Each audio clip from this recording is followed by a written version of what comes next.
하나님께서 오늘 우리에게 주시는 말씀입니다. 고린도후서 10장 3절부터 5절, 그리고 고린도전서 9장 26절 27절입니다. 다 함께 일어나셔서 먼저 고린도후서 10장 3절로 5절 말씀 읽고 아멘하기를 원합니다. 시작. 우리가 육신으로 행하나 육신에 따라 싸우지 아니하노니 우리의 싸우는 무기는 육신에 속한 것이 아니요 오직 어떤 견고한 진도 무너뜨리는 하나님의 능력이라. 모든 이론을 무너뜨리며 하나님 아는 것을 대적하여 높아진 것을 다 무너뜨리고 모든 생각을 사로잡아 그리스도에게 복종하게 하니. 아멘. 이어지는 고린도전서 9장 26, 27절입니다. 시작.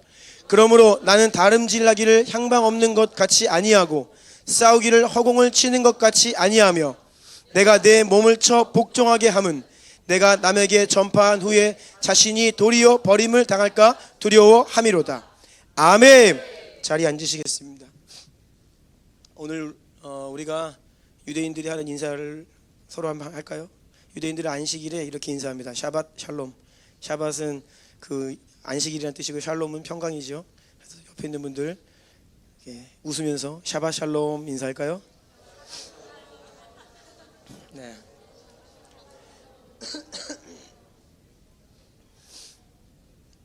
어떻게 얼굴에 평강이 보여지고 있습니까? 네.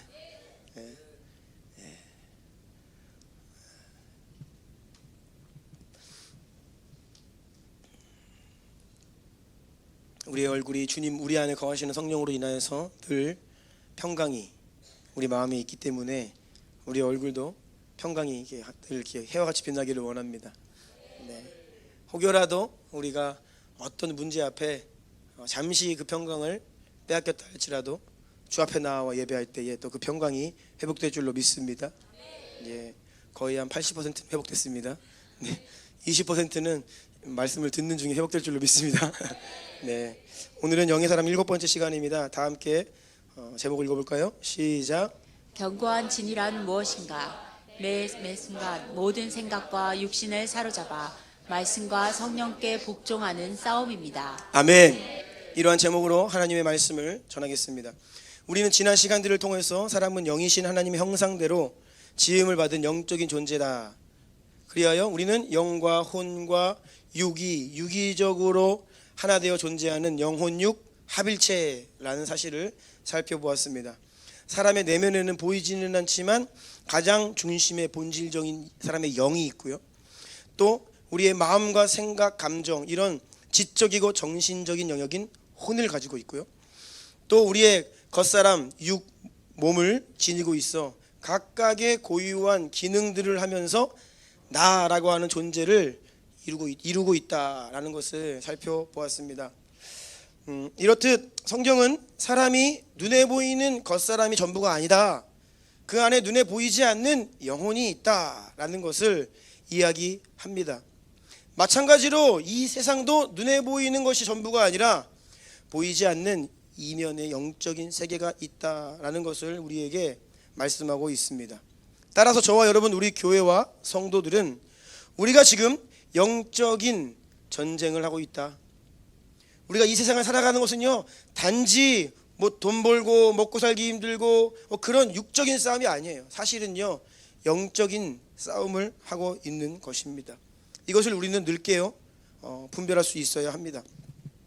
그럼에도 불구하고 오늘날 세상과 현대 교회의 현실을 보면 이러한 영적인 현실, 영적인 전쟁 중에 있다라고 하는 것에 대한 감각이 너무나 무디어져 있습니다. 상당히 둔화되어 있습니다.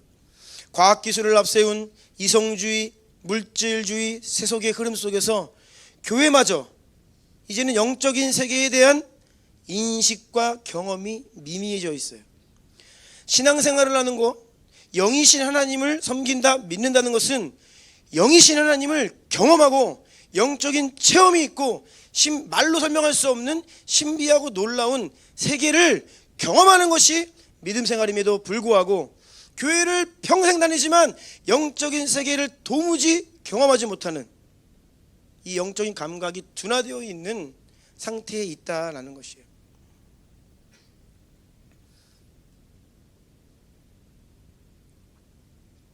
또 신앙이 지식화되고 관념화되고 추상화되어서 종교적이 되었다, 형식적이 되었다. 그것이 오늘날의 교회의 일반적인 현실이라는 것이에요. 그런데 제가 이 교회의 모습을 좀 유심히 살펴보니까 한쪽 편에서는 그 전통적이고 제도적인 일반적인 대부분의 교회들 안에서는요, 지금 말씀드린 것처럼 영적인 세계에 대한 무지함, 영적인 세계에 무지하니까 영적인 싸움을 제대로 싸울 수가 없어요. 분명히 우리는 영적인 전쟁 중이고 싸움 중인데 영적인 세계에 대해 무지하기 때문에 그 영적인 싸움을 제대로 싸우지 못한다는 것입니다. 이것이 일반적인 교회의 상태예요. 그런데 또 다른 일부 성령의 역사에 열려있는 교회들의 경우에는 영적인 세계에 대한 현상이나 어떤 개인적인 주관적인 경험들에 지나치게 치우쳐 있어요. 그래서 성경적인 기반과 기초 위에 서 있지 못하고 매우 빈약한 교리 위에서 경험이나 어떤 신비한 것들을 치우치게 되는 반대 극단의 상황 또한 존재합니다. 이것이 오늘날에 제가 판단하고 있는, 보고 있는 교회들의 모습입니다. 그래서 오늘 이 부분을 조금 더 깊이 다루려고 합니다. 오늘 고린도후서 말씀을 보면요, 견고한 진이라는 말이 나옵니다. 과연 그것이 무엇일까요? 영어 성경을 보니까 fortress, 제가 고등학교 때 열심히 하던 그 게임 포트리스가 있습니다. 뭐예요? 성벽을 깨는 겁니다. strongholds, 요새 이렇게 번역이 되어 있습니다. 군사적으로 중요한 곳에 튼튼하게 만들어 놓은 방어 시설을 견고한 진이다라는 거예요. 우리말로는 철옹성 같다, 사자성어로는 난공불락, 이게 견고한 진이라고 하는 문자적인 의미입니다. 그래서 우리가 견고한 진이다, 이 견고한 진을 무너뜨려야 한다 라고 할 때 성경 안에서 가장 쉽게 떠올리는 이미지가 있는데 그것은 여리고성입니다. 견고한 여리고성. 그리고 여리고성이 어떻게 무너졌는지 우리가 그런 이미지를 생각한다는 것이에요. 여호수아 6장 1절 한번 읽어볼까요? 시작. 이스라엘 자손들로 말미암아 여리고는 굳게 닫혔고 출입하는 자가 없더라. 이 말씀의 분위기를 느끼셔야 됩니다. 굳게 닫혔다. 그 누구도 좀처럼 그 문을 열 수 없는 아주 견고하게 방어되어 있는 이 요새와 같은 분위기를 느끼게 됩니다. 그런데 우리가 이 여호수아 초반의 여리고성에 대한 성경의 기록을 볼 때에 조금 이해되지 않거나 의아한 부분이 있습니다. 여러분이 잘 아시는 것처럼 여호수아 군대는 먼저 두 사람의 정탐꾼을 여리고성에 보내어서, 정탐꾼을 왜 보내지요?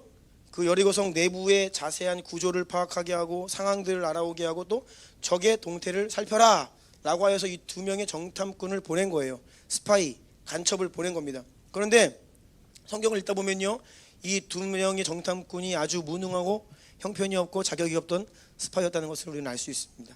스파이의 첫 번째 임무는 무엇이냐면 걸리지 마야 됩니다. 그렇죠?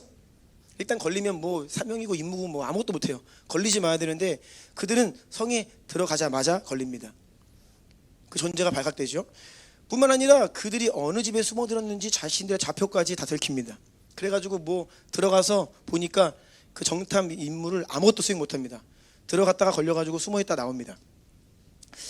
그러니까 이 제대로 임무 수행 못하고 뭐 한 거는 숨어있다가 온 거예요. 이게 전부입니다. 모르겠습니다. 뭐 다른 내용들을 성경이 기록 안 한 것인지 모르고 제가 이렇게 이야기를 하면 이 두 정탐꾼이 지금 천국에서 저를 보면서 억울해할 수도 있습니다.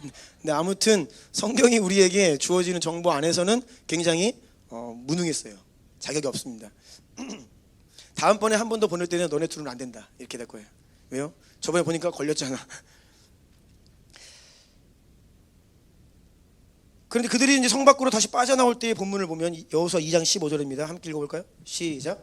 라합이 그들을 창문에서 줄로 달아내리니 그의 집이 성벽 위에 있으므로 그가 성벽 위에 거주하였음이라. 아멘. 아멘. 이 본문을 보면 라합의 집이 성벽 위에 있었다. 위에 있었다. 이 두 번 연거푸 기록이 되어 있습니다. 이것이 잘 이해가 되지 않는 부분이죠. 여러분, 성벽을 우리가 생각을 하면 성벽 위에 집이 어떻게 있지? 성경을 필사하고 또 번역을 하는 분들, 역사 가운데 계속 누군가가 서기관들이 이 성경을 필사하고 또 번역을 해왔습니다. 그런데 그분들이 이 성경을 번역하고 필사할 때에 자신들의 상식과 이성과 논리에 맞지 않고 이해가 안 될 때 어떻게 하냐? 그래도 그냥 그대로 필사합니다. 그대로 번역을 합니다. 이해 안 돼도 그대로 번역을 합니다. 왜냐하면 성경 원문에는 오류가 없다라고 하는 하나님 말씀에 대한 이 확신 때문에, 믿음 때문에 그렇게 합니다. 성경을 읽는 우리도 마찬가지입니다. 성경을 읽을 때에 어저께 이사야 읽으셨죠? 읽다 보면 이해 안 되는 부분이 많이 나옵니다. 어제 손정희 집사님께서 이사야 개관을 하시는데 재밌더라고요. 네, 재밌더라고요. 네. 그래서 근데 이사야는 제일로 어려운 성경 중에 하나다. 기억에 남는 말이 66장까지 있어가지고 너무 길어서 읽다 보면 중간에 앞에 있는 내용을 까먹게 된대요. 그래서 가장 어려운 성경 중에 하나다. 내용이 어려워요. 이게 무슨 말이야? 그런데 성경을 읽다가 이해 안 되면 우리가 어떻게 해야 됩니까? 성경의 내용이 잘못된 것입니까? 뭔가 성경에 문제가 있는 것입니까? 아니죠. 우리가 이해 못하고 있는 것이죠. 그런데 사람들이 어떤 실수를 많이 하냐? 믿음이 연약한 사람들, 또 성경을 믿지 않고 하나님을 믿지 않은 사람들은 성경을 읽다가 우리의 이성과 뭔가 논리와 맞지 않으면 잘못됐네 라고 하면서 바꿔버려요.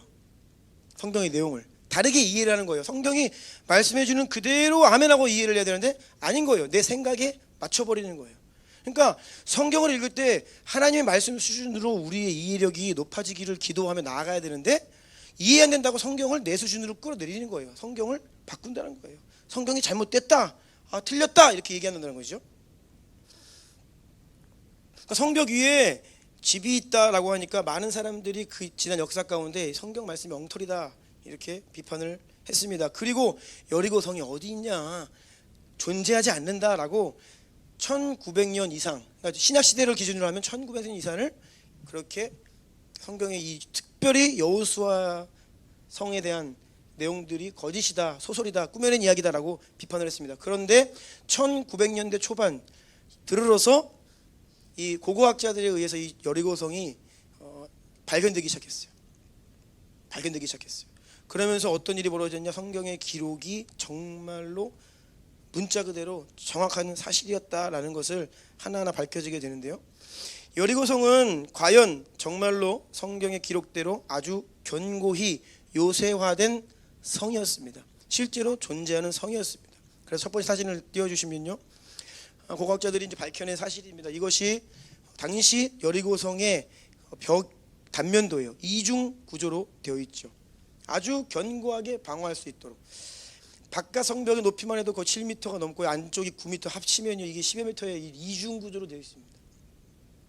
문을 단단히 걸어 잠그면 이 성을 뛰어넘어서 들어갈 수가 없습니다. 그리고 이렇게 보시면 오르막길이잖아요. 그러니까 여리고성도 성경의 산 위에 있는 동네가 숨겨지지 못한다 그런 말이 있잖아요.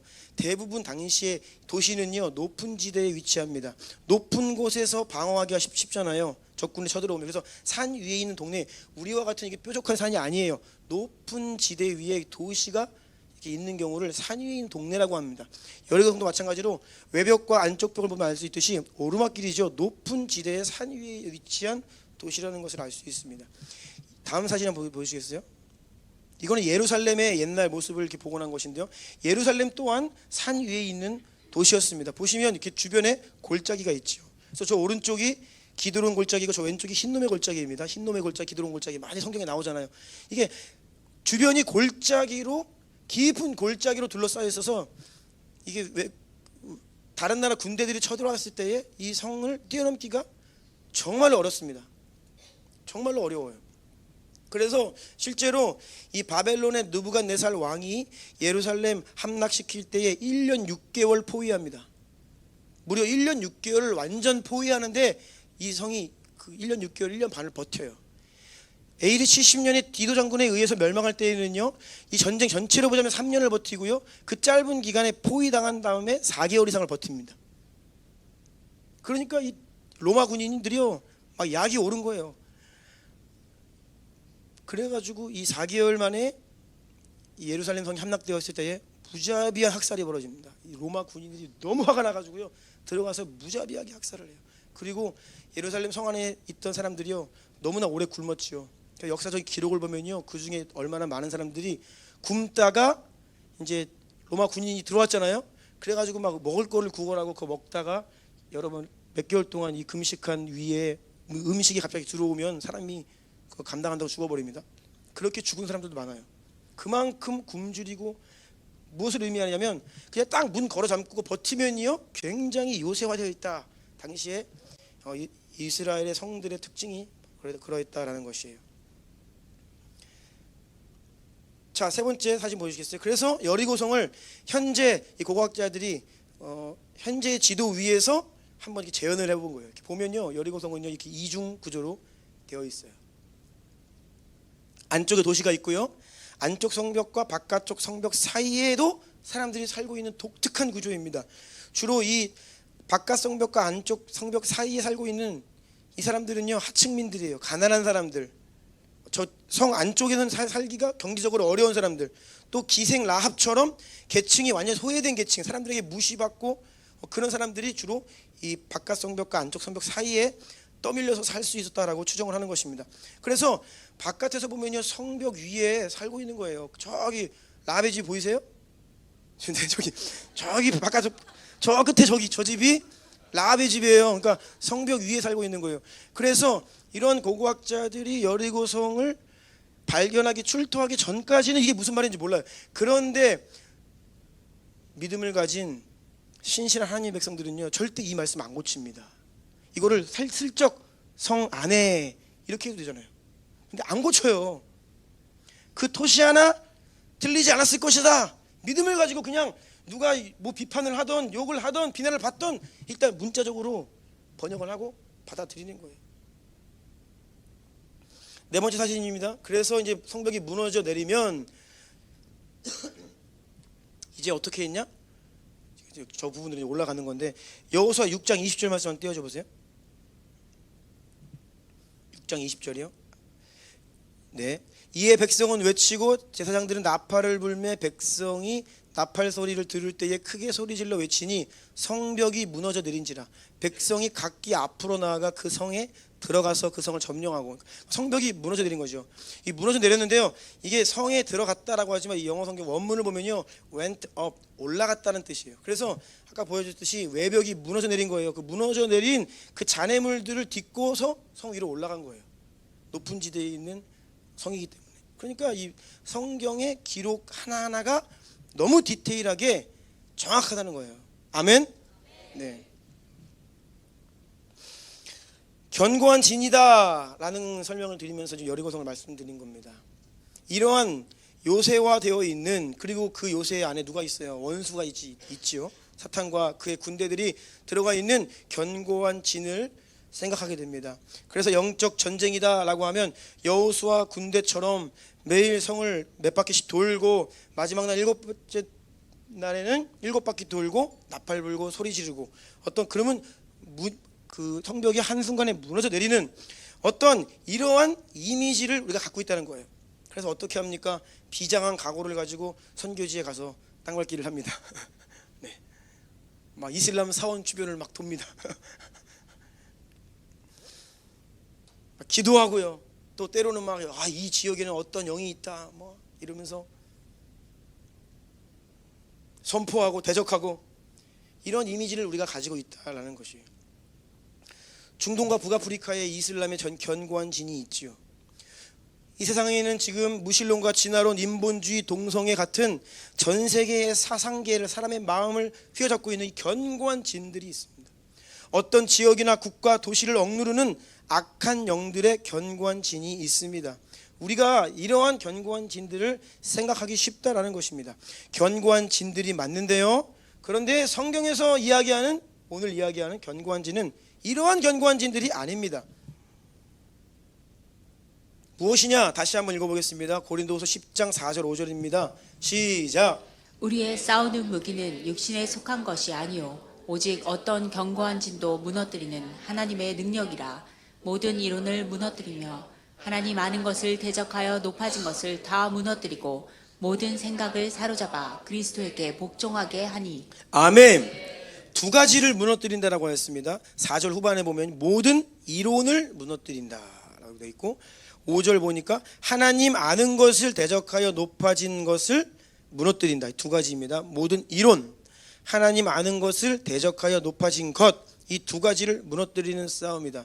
그런데 이 두 가지는 어느 지역이나 국가나 다른 외부 환경에 있는 것이 아니라 우리 안에, 더 정확하게는 여러분 가슴에 손을 한번 얹어보세요. 여기에, 내 안에, 여기 안에 있는 견고한 진을 말씀하고 있습니다. 여기 안에서요, 내가 하나님 아는 것을 대적하여 나를 높이는 것, 내 영광을, 내 뜻을, 내 원함을 이루려고 하는 나라고 하는, 그러할 때에 원수가 이러한 나의 그 내 안에 잘못된 생각들을 다 거점 삼고요, 나의 생각에, 나의 의식에, 감정에 영향력을 행사합니다. 그러면서 내 안에 지어지는 성이 있다는 거예요. 나도 모르게 견고한 성이 세워진다는 겁니다. 이것은 어떤 귀신 들림이나 악한 영에 사로잡히는 일을 말하는 것이 아닙니다. 그런 것을 말하는 것이 아니에요. 우리의 마음은, 우리의 생각은 여전히 치열한 전쟁터 같아서 원수가 자리 잡을 수 있는 그런 영역이다. 근데 이것은 귀신 들림을 이야기하는 게 아닙니다. 다른 차원의 이야기입니다. 각 사람의 마음 안에 생각, 사고체계, 가치관, 세계관 같은 생각 속에 견고히 서 있는 요새, 어떤 엄청난 악한 영들과의 거대한 싸움이라기보다는 여러분, 저와 여러분들 안에, 내면 안에서, 우리의 생각 안에서 일어나는 싸움을 이야기하고 있다는 것이죠.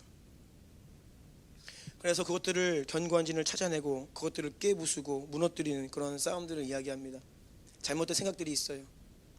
하나님을 불신하고 또 낙담하고 두려워하고 부정적인 생각들도 있고요, 열등감도 있고요, 죄책감도 있고요, 자기 비하하고 모멸감도 있고 수치감도 있고 불만족하고 시기하고 질투, 경쟁하고, 이러한 우리 안에 잘못된 생각들, 마음들, 이것이 반복되면서 하나하나 성을 쌓는다는 거예요. 그래서 그것이 나중에는 견고한 진이 된다는 거예요. 성도들 안에도 견고한 진이 있습니다. 무너뜨려야 합니다. 이 우리 내면의 견고한 진을 찾아내어 무너뜨리는 영적 전쟁이야말로, 따라해 보세요, 가장 치열하고 가장 근본적이고 가장 중요한 싸움이다. 아멘. 이 싸움은 일종의 주도권 싸움이라는 것을 말씀드렸습니다. 누가 우리 마음에서 주도권을 가질 것인가, 육신의 소욕을 따를 것인가, 성령과 말씀을 따를 것인가, 옛사람의 본성과 새 사람의 갈망 사이에서 벌어지는 싸움이라는 것이에요.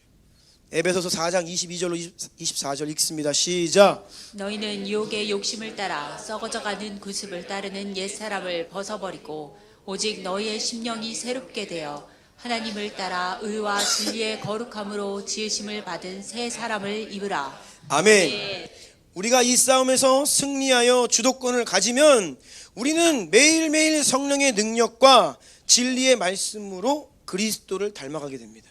아멘.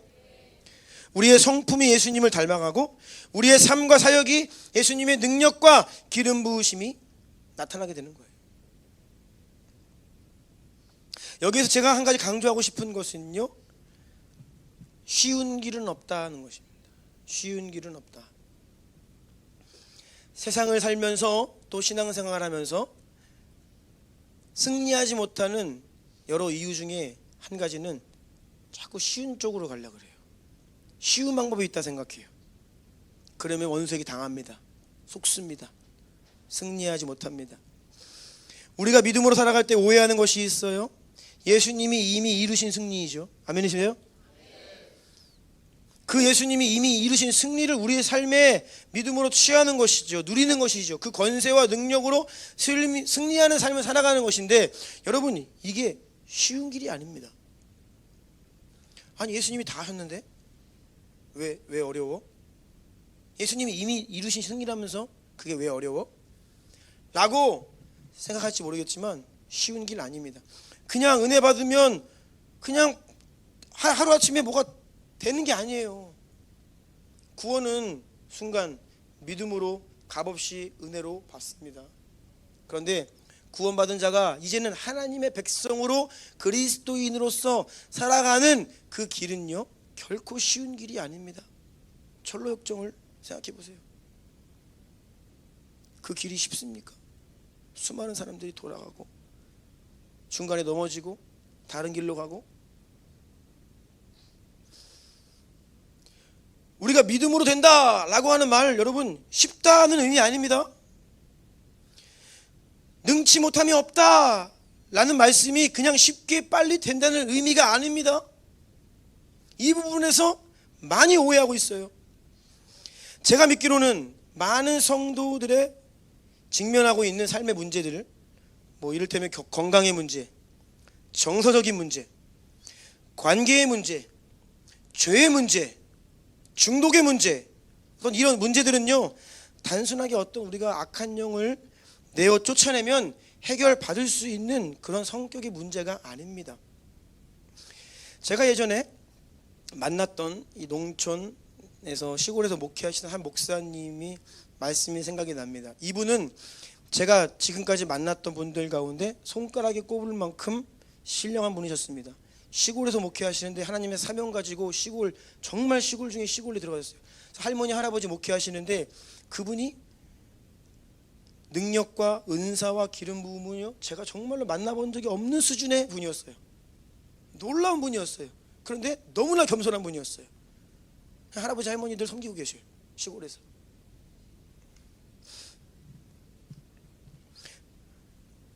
이 지식의 말씀, 이 예언의 이 기름 부으심이 얼마나 깊냐면, 얼굴 한 번 본 적 없는 사람인데 이름 석자만 가지고 기도를 해도 하나님이 많은 것들을 말씀해 주세요. 그런 분이에요. 그분이 무슨 말씀하셨냐면, 저는 저희 교회 할머니 할아버지 성도님들에게 예언 사역하지 않습니다. 그래요. 왜냐, 제가 그 예언 사역하는 순간 저를 아마 이 동네에서 점쟁이처럼 생각할 겁니다.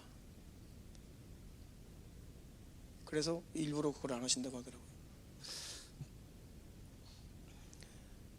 그런데 이제 할아버지 할머니 성도님들이 평생 농사를 지으셨잖아요. 그러니까 여기저기 아프신 데가 얼마나 많아요. 그렇죠? 그러니까 매일 치유사역 다니시는 거예요. 신방이 치유사역이에요. 그래서 치유사역에 대한 구체적인 솔루션이 있으시더라고요. 기름을 성경대로 바르시더라고요. 아픈 부위가 있으면, 정말로 무릎이 아프시면요, 어떻게 하냐면 가서 무릎에 기름을 붓고 이거를 이렇게 발라드려요, 기도하면서. 근데 그냥 우리가 하는 정도가 아니에요. 1시간이고 2시간이고 3시간이고 날 때까지 발라드려요, 기도하면서. 안 나도 난 것처럼 느껴질 것 같아.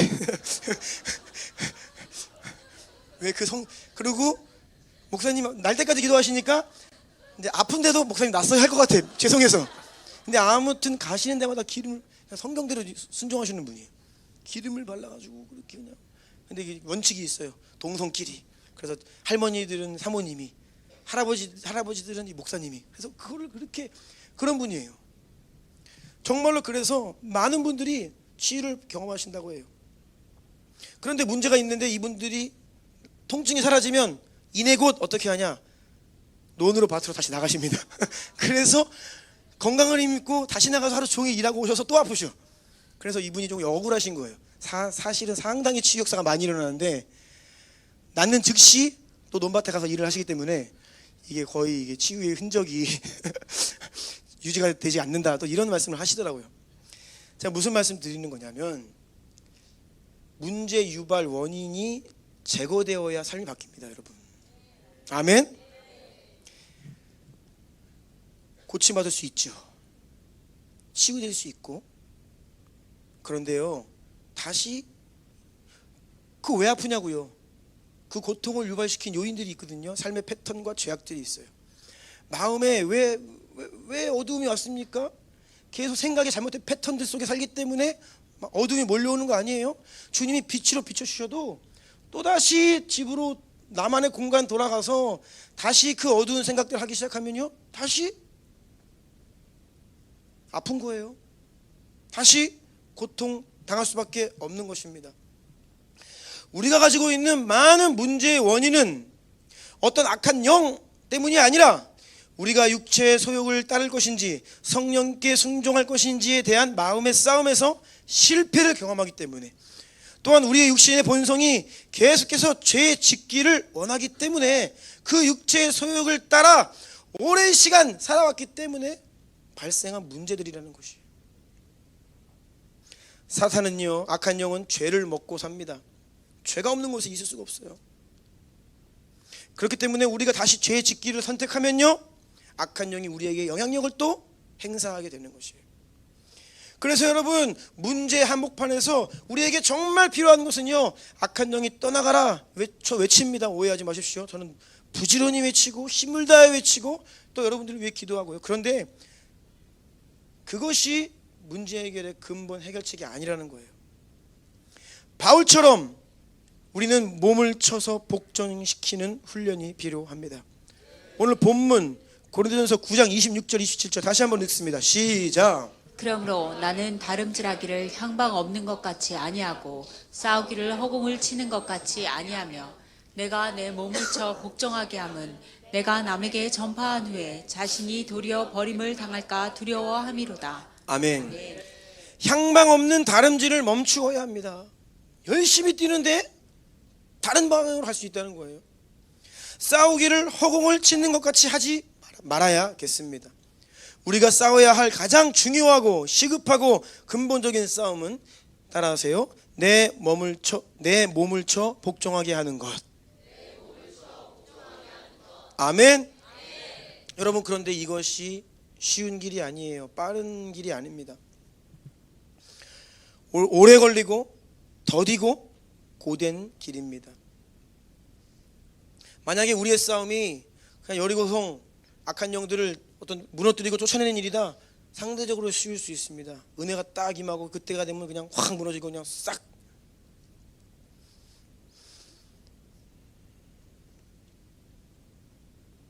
안타깝게도 어떤 많은 문제 안에 갇혀있는 성도들이 자기 안에서 문제 해결책을 찾으려고 하지 않아요.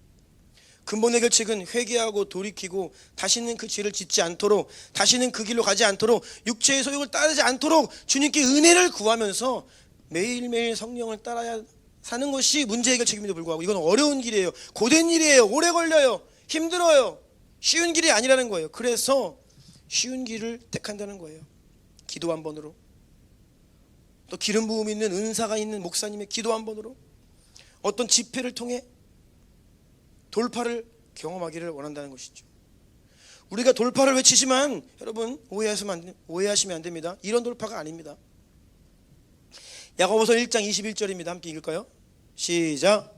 그러므로 모든 더러운 것과 넘치는 악을 내버리고 너희 영혼을 능히 구원할 바 마음에 심어진 말씀을 온유함으로 받으라. 아멘. 이 말씀을 잘 읽으셔야 됩니다. 모든 더러운 것과 넘친 악을 내버리고 너희 영혼을 능히 구원할 바 마음에 심어진 말씀을 온유함으로 받으라. 아멘. 우리는 견고한 진을 파하는 능력인 하나님의 말씀으로 우리 안에 하나님 아는 것을 대적하여 높아진 우리의 생각, 사상, 이념들을 깨뜨려야 합니다. 다시 말해 우리의 마음을 새롭게 해야 된다는 것이죠. 말씀 붙들고 회개하고 돌이키고 순종하기로 결단하면서 성령의 은혜를 구해야 합니다. 로마서 12장 1절 그러므로 형제들아 내가 하나님의 모든 자비하심으로 너희를 권하노니 너희 몸을 하나님이 기뻐하시는 거룩한 산 제물로 드리라. 이는 너희가 드릴 영적 예배니라. 이 1절 말씀이 바로 육신을 쳐 복종케 하는 거예요. 우리의 육신을 쳐 복종케 하는 말씀입니다. 2절입니다. 너희는 이 세대를 본받지 말고 오직 마음을 새롭게 함으로 변화를 받아 하나님의 선하시고 기뻐하시고 온전하신 뜻이 무엇인지 분별하도록 하라. 아멘. 이 2절이 마음과 생각을 사로잡아 그리스도께 복종케 하는 말씀이에요. 아멘. 그런데 다시 말씀드립니다. 쉬운 일이 아닙니다. 이것은 시간을 가지고 계속해서 말씀을 묵상하고 소리내어 읽고 고백하고 선포하고 회개하고 돌이키고 매일매일 순간순간 십자가 앞으로 다시 나아가고 이런 일들을 반복해야 돼요. 당장에 이게 무슨 능력이야, 무슨 효과가 있어 싶을 정도로 효과가 미미해 보일 수 있습니다. 갑자기 어느 날 성경을 딱 읽었더니 막 초자연적인 역사가 일어나던가요? 초자연적인 역사는 무슨 졸립고 그죠?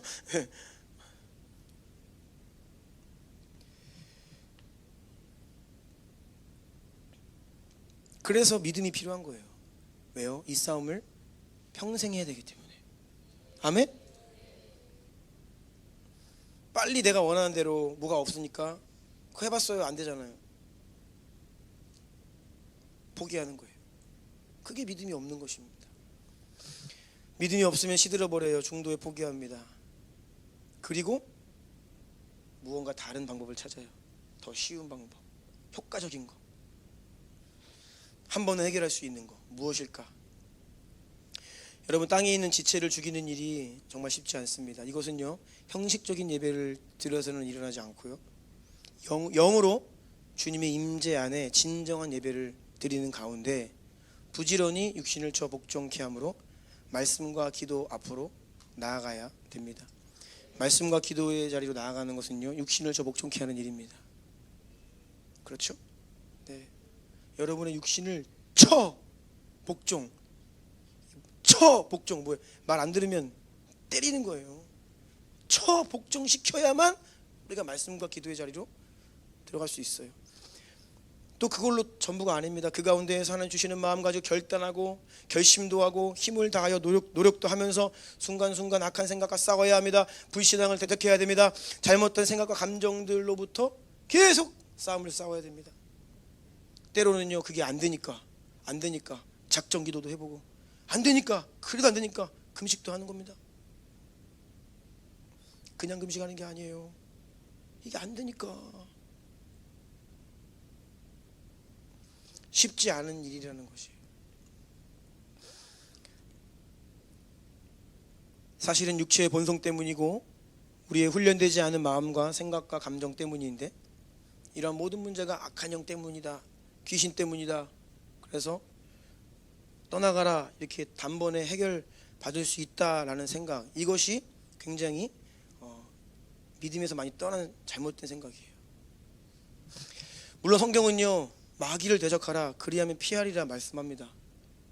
근데 여러분, 성경을 늘 이 컨텍스트 같이 봐야 됩니다. 내가 원하는 그 한 구절만 보시면 안 돼요. 야고보서 4장 7절부터 10절까지 같이 읽어볼까요? 시작. 그런즉 너희는 하나님께 복종할지어다. 마귀를 대적하라 그리하면 너희를 피하리라. 하나님을 가까이하라 그리하면 너희를 가까이하시리라. 죄인들아, 손을 깨끗이 하라. 두 마음을 품은 자들아, 마음을 성결하게 하라. 슬퍼하며 애통하며 울지어다. 너희 웃음을 애통으로, 너희 즐거움을 근심으로 바꿀지어다. 주 앞에서 낮추라 그리하면 주께서 너희를 높이시리라. 아멘. 마귀를 대적하라 그리하면 피하리라. 지금 읽어드린 이 말씀 안에 있는 거예요. 같이 이게 묶여있는 말씀입니다. 그냥 대적하면 떠난다, 그런 말씀이 아니에요. 단순한 말씀이 아닙니다. 다시 읽어드릴게요. 너희는 하나님께 복종할지어다. 마귀를 대적하라 그리하면 너희를 피하리라. 하나님을 가까이 해라 그리하면 너희를 가까이 하시리라. 죄인들아, 손을 깨끗이 해라. 두 마음을 품은 자들아, 마음을 성결하게 하라. 슬퍼하며 애통하며 울어라. 왜 슬퍼합니까? 왜 애통합니까? 안 되는 거예요. 주님을 따르고 싶은데 자꾸 육신으로 가는 거예요. 죄를 짓지 않고 싶은데 죄를 짓게 되는 거예요. 주님의 승리가 나의 승리가 되기를 원하는데 나는 자꾸 실패하는 거예요. 그러니까 이 일이 우리 가운데 실제가 되기 위해서 슬퍼하고 애통하라는 거예요. 그리고 낮추라, 겸손해라. 주님께 긍휼을 구해야 되는 거예요. 우리가 뭐 능력이 있고 뭐 자격이 있고 그래서가 아니에요. 그냥 바짝 엎드려서 주님 불쌍히 여겨 주십시오. 틈만 나면 죄짓고 주님 마음 슬프게 하고 연약한 저입니다. 어떻게 해야 됩니까? 주님 살려주세요. 성령을 따르고 싶어요. 말씀의 사람 되고 싶어요. 주님 저를 불쌍히 여겨주세요. 그렇게 자신을 낮추라 말씀하고 계시는 거예요. 아멘. 아멘. 저도 떠나가라 막 합니다. 막 힘들면요 막 떠나가라 외칩니다. 가끔 제가 제 방에 있으면요 성도님들 오셔가지고 힘든 분들 떠나가라 외쳐요. 계속 외칩니다. 그래서 근데 여러분, 우리가 떠나가라 믿음으로 하지만 떠나가라 하니까 갑자기 사랑스러워집니까? 갑자기 세상이 막 천국이 돼요? 갑자기 문제가 다 해결돼요? 뭐 음란은 떠나가라. 갑자기 음란한 마음이 이제 안 들어요? 탐욕은 떠나가라. 욕심이 사라지던가요? 다툼 가운데 분열의 영은 떠나가라. 분열이 그냥 즉각 그치던가요? 지금 저는 불신앙적인 믿음 흔드는 말씀을 드리는 것이 아니라 우리가 성경적인 믿음, 우리가 그 선포를 할 때 어떠한 믿음과 자세와 태도를 가지고 하냐, 이 부분을 점검하는 거예요. 때로는 우리가 믿음을 가장한 잘못된 믿음, 치우친 믿음이 있다는 것이죠.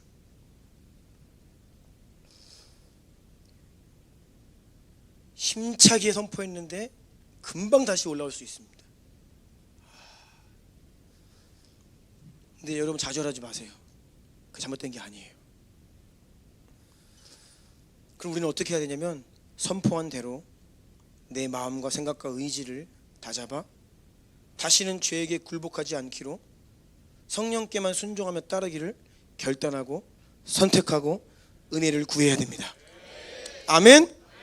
내가 힘있게 선포했는데 왜 이래가 아니라 내가 힘있게 선포했으니 나의 그 믿음의 선포에 합당한 삶을 내가 살겠노라라고 결단하고 주님께 은혜를 구하는 것입니다. 이것이 주님께서 원하시는 진짜 믿음의 모습이에요. 그런데 지금 말씀드리고 있는 잘못된 생각들, 개인적인 영역뿐이 아니라 도시적인, 지역적인, 국가적인 차원의 영적인 전쟁에서도 그대로 드러납니다. 그러니까 아까 땅밟기에 대해서 말씀드렸는데, 땅밟기 하면 그 지역을 다스리는 영을 막 대적하고 영적 전쟁을 치르면 이 도시가 바뀔 것이다 라는 생각, 이게 굉장히 믿음이 있어 보이지만 비성경적인 부분들이 있어요. 그것을 지금 말씀드리려고 합니다. 왜 악한 영들이 어느 지역에 국가 위에 강력하게 역사하는 것일까요? 어제 청년들이 전도를 나갔습니다. 이 로데오 거리를 떠나서 길 건너 청리단 길로 넘어갔어요. 분위기가 다르대요. 왜요? 여기는 술골목, 저기는 카페골목. 사람들이 거기서 무슨 일을 하는지에 따라서 그 영적 분위기가 조성이 됩니다.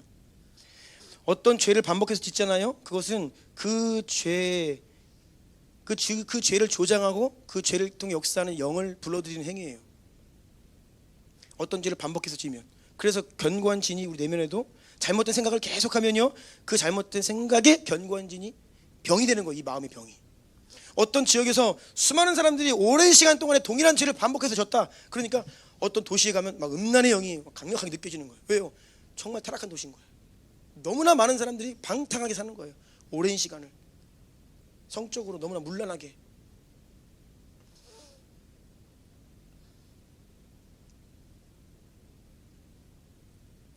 그렇게 만연한 뿌리 깊은 죄악들과 우상 숭배는 자기 그 죄를 짓는 자기 자신과 그 땅에 악한 영들을 초청하는 겁니다. 자기들의 주인으로 인정해온 일종의 영적인 예배예요. 그러니까 여러분, 가나안 땅이요, 가나안 7 족속들이 오랜 시간, 이스라엘 백성들이 430년 애국에서 종살이하는 동안에 가나안 7 족속들이 몰록 신을 섬기면서 아주 무자비한 일들을 행했잖아요. 그러니까 그 땅에 그 영을 초청하는 거예요. 자기들이 그 막 자녀를 불살라서 몰록 신에게 바치고 막 이런 잘못된 행위들을 하잖아요. 그 영을 계속 초청하는 거예요, 그 땅에. 그러니까 그게 얼마나 강력합니까? 주님이 그래서 들어가면 진멸해라 그러는 겁니다. 그게 너무나 강력한 거예요, 그 진들이. 그래서 결국은 이스라엘 백성들 지금 우리가 읽고 있잖아요. 성경 말씀, 맥체인 구약 성경. 무슨 이야기예요? 북이스라엘 남유다 결국 망한 스토리 아닙니까? 결국은 주님께서 그렇게 경고하시고 너희는 가나안 7 족속들이 행했던 그 더러운 길, 악한 길, 우상 숭배 길 가지 말고 오직 너희의 유일하신 여호와를 섬겨라 말씀하시는데 결국은 그들이 우상 숭배 길로 가요.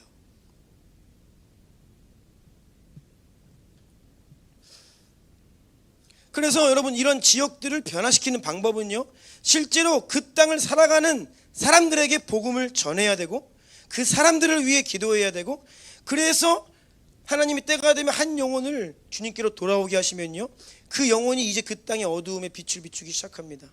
이것이 축적되어서 더 많은 사람들이 주님께로 돌아오면서, 그러면서 그들을 통해 도시가 변화되는 겁니다.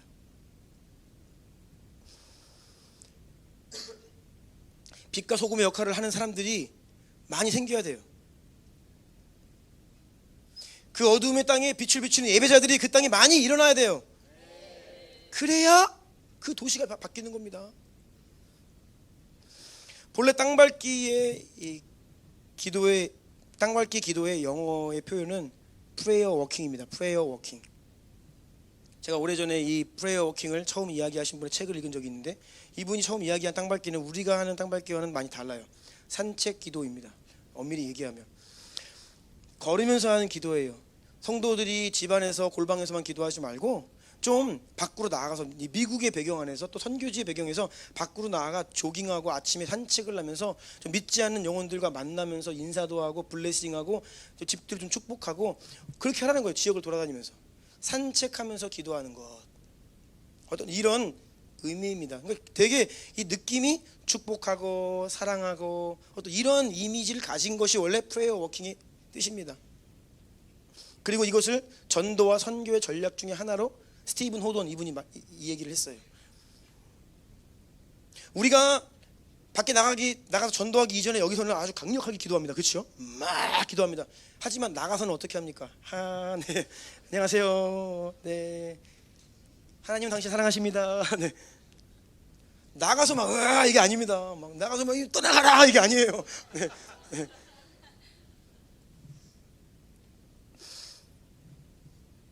이 땅을 축복하고 아직 하나님을 모르지만 그 영혼들을 주님의 사랑으로 축복하고, 주님 저들을 불쌍히 여겨 주십시오. 이 땅을 정결케 하여 주십시오. 그래서 어떻게 보면 공격적이고 전투적인 이미지보다는 아주 친근하고 사랑과 축복의 기도 방법이 더 맞다는 것이에요. 원래는요. 여러분, 선교는 우리가 선교의 필드가 많이 있는데 선교는 땅밟기로 되지 않습니다. 땅밟기로 될 것 같으면 이미 선교 완성됐습니다. 땅밟기는 일종의 그 땅을 향한 축복이고 또 예언적 선포이죠. 어떤 의미에서는 직접 그 땅을 밟고 영적인 분위기를 내가 한번 경험해 보면서 탐색전 정도다, 이 정도로 생각하시면 돼요. 사람을 변화시키려면 여러분 단순합니다. 복음을 전해야 됩니다. 아멘. 그래야 이전 것이 지난 새로운 피조물로 변화되죠. 마찬가지로 도시와 국가를 변화시키려면 복음을 전해야 됩니다. 하나님께서는 전도의 미련한 방법을 통해 사람을 구원하시고 도시를 변화시키기를 원하십니다. 이것을 위해 우리가 기도하는 겁니다. 기도의 초점이 여기 있어야 된다는 거예요.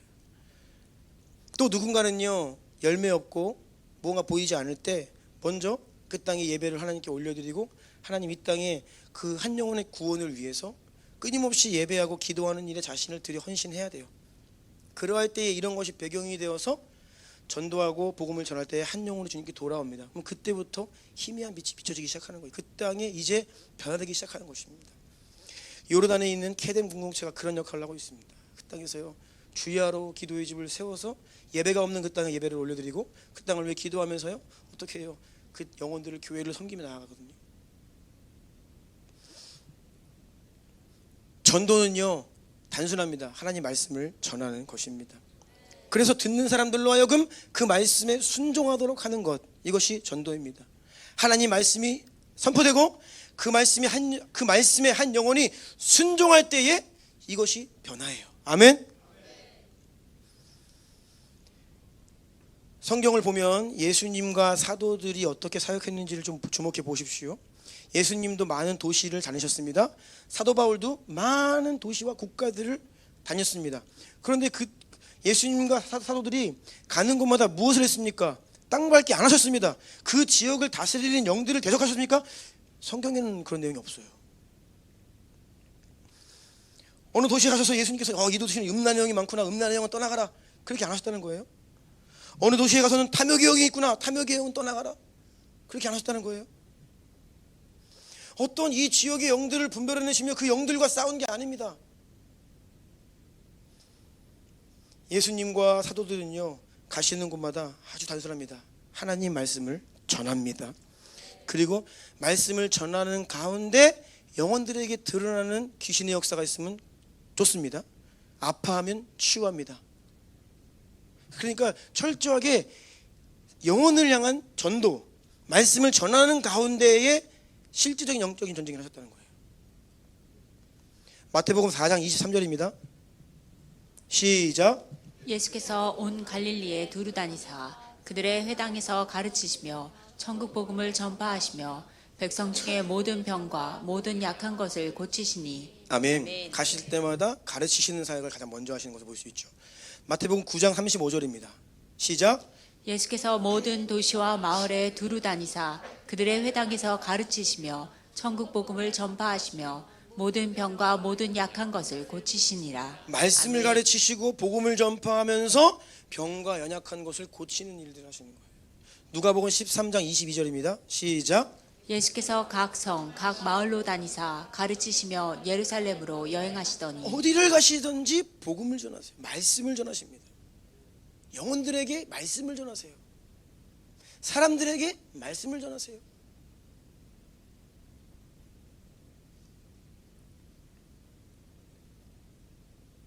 우리가 마음에 품은 태신자들을 위해 기도하지요. 기도하는 이유는요, 우리가 그들에게 말씀을 전할 때에 그들이 듣고 그 말씀에 순종하기를 원하기 때문이에요. 아멘.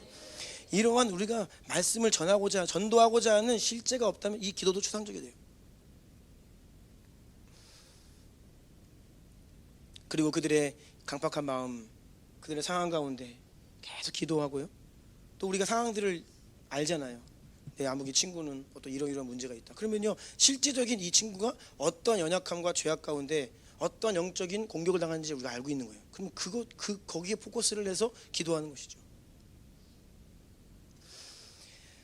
어떤 이들은 반론을 제기합니다. 그러면 다니엘이 기도할 때 바사 군주, 이게 가장 지역적인 영적 전쟁할 때 이제 인용되는 말씀이거든요. 다니엘이 기도할 때 바사, 당시 페르시아 군주, 가장 그 나라 국가를 지배하고 있는 어떤 영적인 세력과 전쟁하지 않았습니까? 이렇게 얘기를 하는데 성경 말씀을 오해하기 때문에 그렇게 얘기하는 것입니다. 다니엘은 10장에서 다니엘이 마지막 때에 대한 큰 환상을 봅니다. 그래서 슬퍼하면서 새 이레를 즉 3주 동안 금식 기도합니다. 3주 만에 한 천사의 방문을 받는데 그 천사가 다니엘에게 다음과 같이 말합니다. 읽어주세요. 11절로 14절입니다. 내게 이르되 큰 은총을 받은 사람 다니엘아, 내가 내게 이르는 말을 깨닫고 일어서라. 내가 내게 보내심을 받았느니라 하더라. 그가 내게 이 말을 한 후에 내가 떨며 일어서니 그가 내게 이르되 다니엘아, 두려워하지 말라.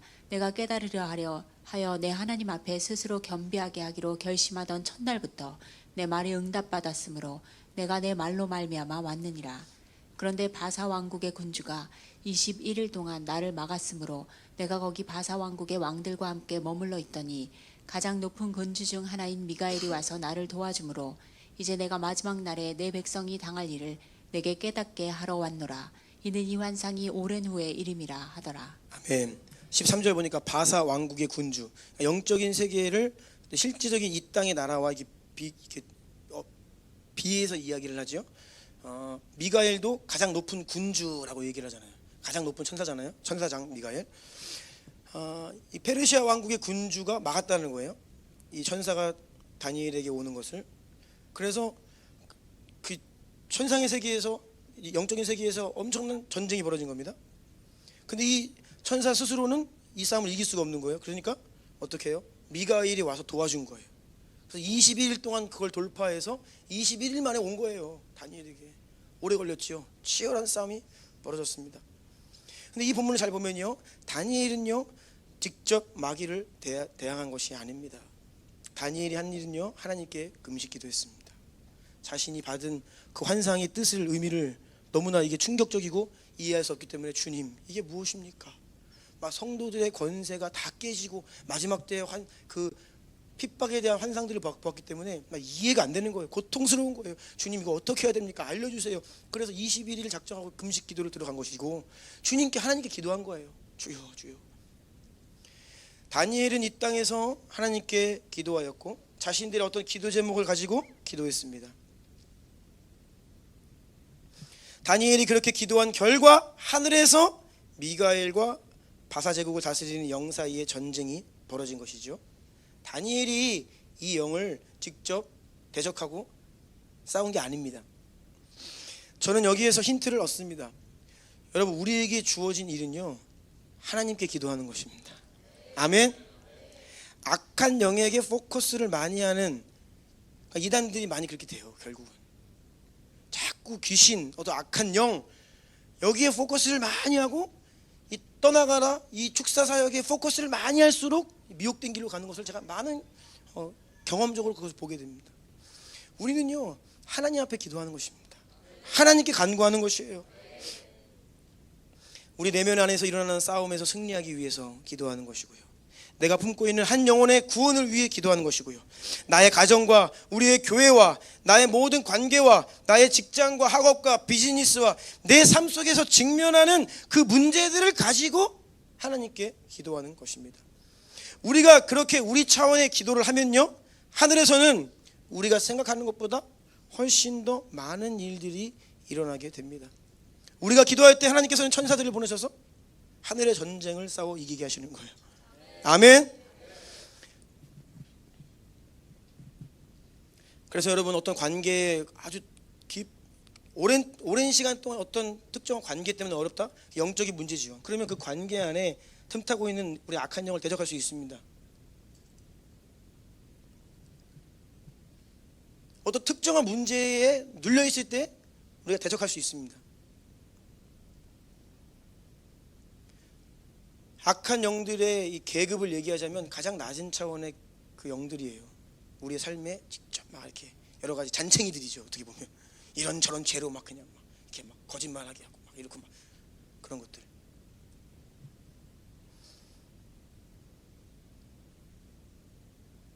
우리가 그렇게 예수님의 이름으로 악한 영들을 대적할 때에 더 높은 차원에서는 하나님께서 하나님 차원의 일들을 하고 계십니다.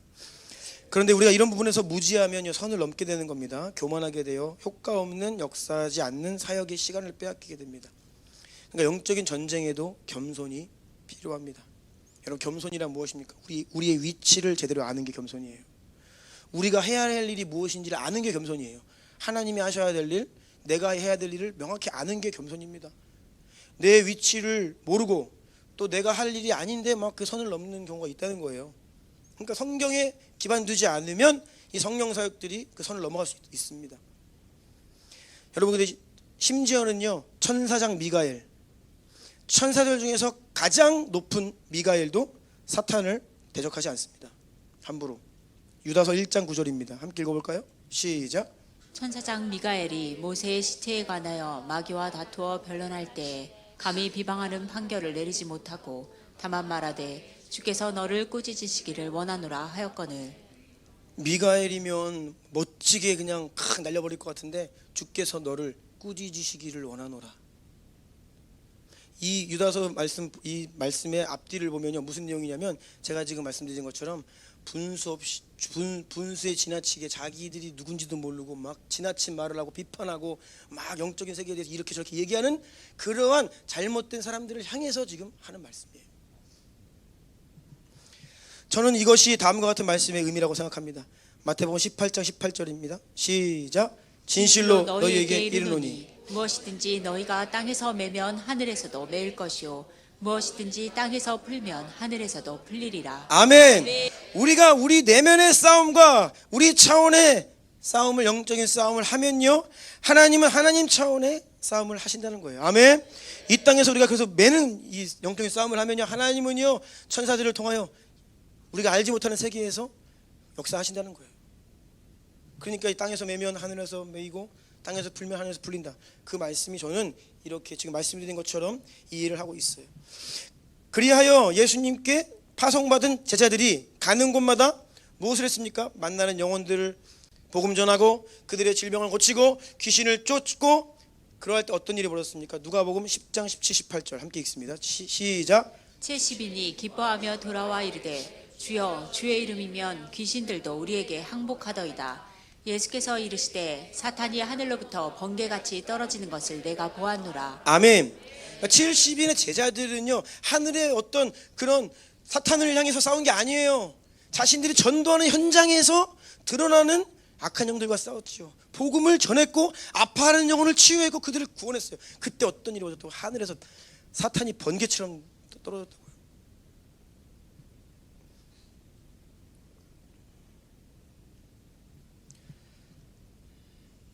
우리가 한 번의 기도로 국가가 바뀌는 건요 그렇게 바뀌는 것이 아닙니다. 영적인 실제에 대해서 이야기를 하는 거예요. 강력한 기도 한 번이면 다 된다. 여기 안에 우리의 교묘한 불신앙, 타협하는 마음이 있을 수 있다는 거예요. 이러한 잘못된 생각, 오늘 말씀드리는 것들을 잘 이해하셔야 됩니다. 또 오해하시면 안 됩니다. 또 반대로도 갈 수 있어요. 그러면 뭐 영적인 거 뭐 항상 성경적으로 중심을 잡고 해야 영적 전쟁이 더 선명해지고. 아멘. 예. 어떤 말씀 사역자가 이렇게 이야기하는 것을 제가 들은 적이 있습니다. 그분은요, 아주 말씀 사역에 기름 부으심이 있는 분이에요. 책도 많이 쓰시고요, 굉장히 영적인 인사이트 있는 책들을 많이 하신 분이고 큰 미니스트리를 이끌고 계시는 분인데, 이분이 그런 말씀을 하세요. 본인이 집회를 할 때에 적지 않은 사람들이 자기에게 와서 안수기도로 당신에게 있는 그 말씀의 기름 부으심을 나에게 임파테이션 해주십시오라고 요청한다는 거예요. 이것도 여러분 오해하지 마십시오. 저도 기도하고 임파테이션 위해 기도하고 저도 갈망해요. 그런데 여기 안에 잘못된 생각이 있을 수 있다는 거예요. 여러분, 탁월한 메신저가 기도 한 번으로 임파테이션으로 됩니까? 가능합니까? 이거 안 된다 그러면 불신앙인 것 같은데. 아닙니다, 여러분. 안 됩니다. 마음에 가득한 것을 입으로 말하게 되어 있습니다. 그런 사역자들은요, 오랜 시간 동안 끊임없이 진리의 말씀 안에 머문 사람들입니다. 하나님께 은혜를 구하고 지혜와 계시용을 구하고 하나님 말씀 안에서 오랜 시간 동안 깊은 그 말씀의 자리를 머물면서 주님 안에 그 은혜 구하고 깨닫고 또 그 말씀의 실제를 누리고 순종하고 그것들이 하나하나 영혼의 변화에 또 하나의 미니스트리로 열매를 맺고, 그러한 그 전체 인생을 통해 주어진 기름 부으심이에요.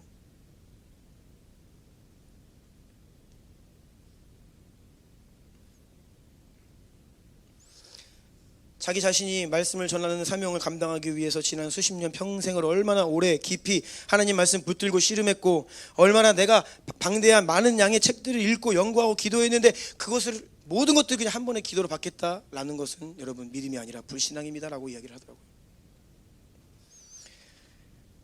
우리가 기도해야 하지만 요행을 바라서는 안 됩니다. 엘리야의 기름 부으심을 원했지요.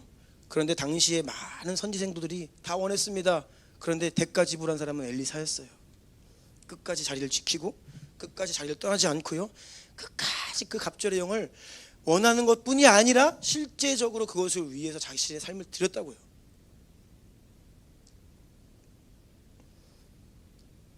우리가 기도하고 간구하고 선포한다면 그것에 합당한 걸맞는 삶이, 순종이 뒤따라야 합니다. 그래야 제대로 역사할 수 있습니다. 저는 영적 아비들, 특히 지난주에 오셨던 우리 이재한 선교사님 유업을 정말 구해요. 그 안에 있는 그 유업과 기름 부으심 간절히 원합니다. 주님 제게 임파테이션 해주시고 기도합니다. 그런데 그런 기도 끝나는 것이 아니죠. 그러면 제가 삶 가운데서 무엇을 해야겠습니까? 그 영적 아비들이 걸어갔던 그 길을, 그 인생을, 그 순종의 삶을 또한 따라가야 되지 않겠습니까? 그래야 그것이 유업으로 오지요.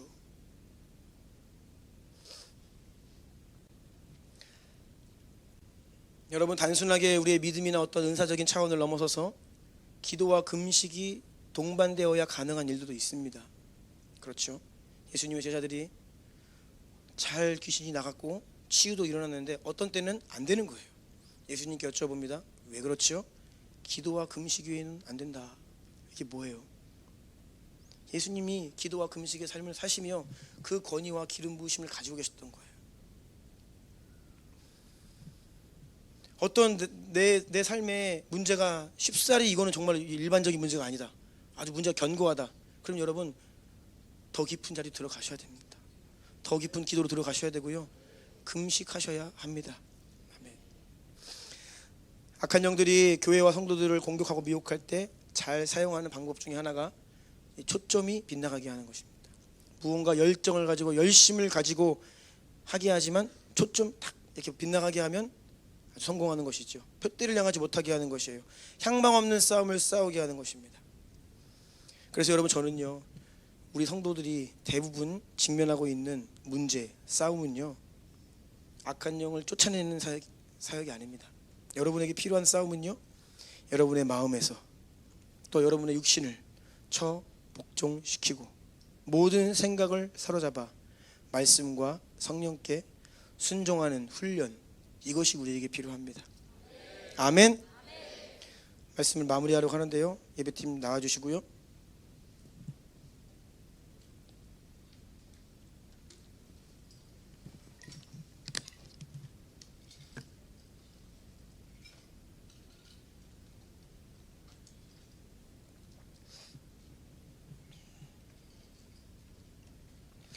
에베소서 5장 18절에 보니 술 취하지 말라, 이는 방탕한 것이니 오직 성령으로 충만을 받으라. 여기에서 보여지듯이 여러분, 우리가 성령으로 충만을 받기 위해서는요, 우리가 복종해야 하고 순종해야 될 게 있는 거예요. 우리 육신을 복종시키고 우리의 마음과 생각을 사로잡아 그리스도께 복종하는, 이런 것이 전제되어야 성령의 충만으로 나아갈 수 있다는 것이죠. 회개하고 끊어버리고 더 이상 하지 말아야 될 생각들이 있다는 거예요.